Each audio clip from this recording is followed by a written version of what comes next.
Welcome to Derry, episode 1, titled The Pilot, and this episode, I thought it was fine.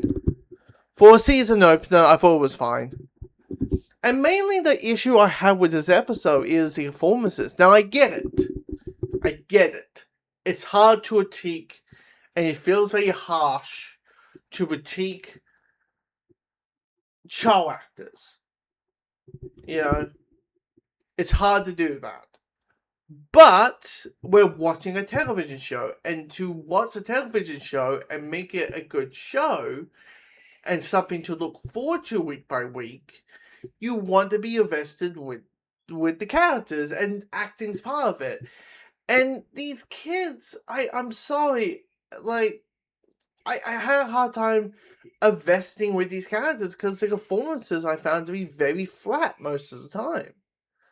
I mean, there's one that's a little bit over the top, but most of it is very monotone, or very monotone and flat, and doesn't have much emotion going through it, through the line delivery out through the episode.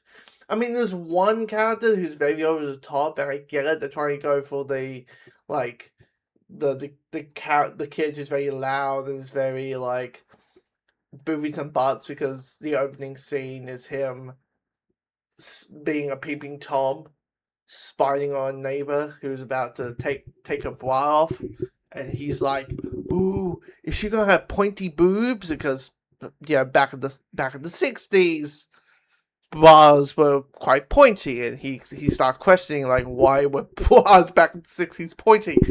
Who knew? Maybe it was room for the nipple, or we know. Hashtag room for the nipple. I get they're trying to go for that, but it just felt he was so over the top, and that. But when the horror elements happen in this episode, it's a different story. It's a different story. Like the scene in the car, like the moment I saw liver on it, like what person is eating liver?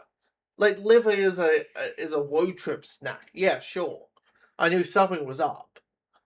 But then the birth of the flippin' mutant baby, I was like, and that the whole sequence, it worked. It was terrifying. It was like a jump scare after a jump scare, and it got me both times. You have the scene in the drain. You got the scene where human skin is used as lampposts, and you're seeing faces, and it's disgusting, and it works. It works, and it fits in that category as a horror element. After the scene where, because one of the kids is from a Jewish family, and he asks us about is it a possibility for people to do horrible things, and the father's like, because this is set in in 1962. That's where this show is set. So the Holocaust and World War II happened it happened yesterday. It was nearly 20 years ago when that World War II ended, right? So the father is like, we're from Jewish heritage. I think we can picture that horrible people can do horrible things. They use human skin as lampshades. And then we see that in a more terrifying way, and that was effective. There's a lot of DC Comics references. Yeah. I mean, that's that father who said talks about about the lamps, and the Holocaust and all that kind of stuff. Tells the kid, tells his son to time to go, stop going into fiction and understand reality. And he's picking up, and he's using it, and because there's a comic on the table, on the table, and he and it turns out it's a Flash comic, and it's the Flash of Two Worlds where Barry Allen meets Jay Garrick, which was the beginning of two and the start of the DC multiverse, which I couldn't help but laugh at. And also we have a scene where the same kid is reading the first appearance of Clayface, which is quite interesting as well. I don't know, maybe that's hinting something. Maybe it is hinting something, the first appearance of Clayface, I don't know. Maybe Clayface, well, we know Clayface is getting a movie, a standalone film, but you never know, maybe Clayface is the villain in the next Batman movie, all we know, in Brave the Bold. We don't know, maybe he is. But anyway, but yeah, the whole aspect of things work. I mean, the last 3 minutes, I'll say the last 5 minutes of the episode was totally effective. Like, you were not expecting, spoiler alert, to be watching these characters. Like, you were expecting a couple of them would die, but not nearly all of them. It turned into the Red Wedding in episode 1, and I understand that is going to split the audience. Because there's people out there who are like, oh my god, you give us stakes, you give us, attention, you give us, anything can happen kind of feel. Everyone's head is on the chopping block.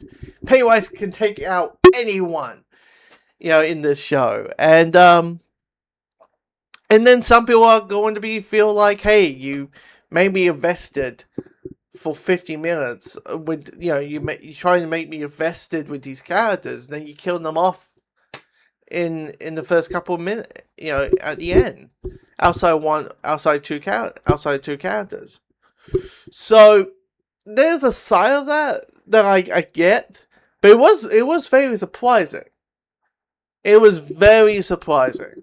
It is a good way to be like,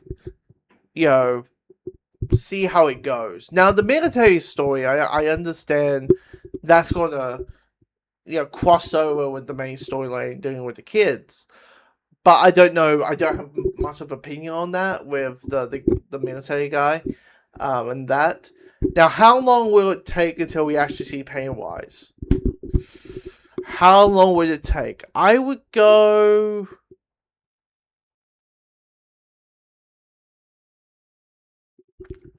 maybe episode 4?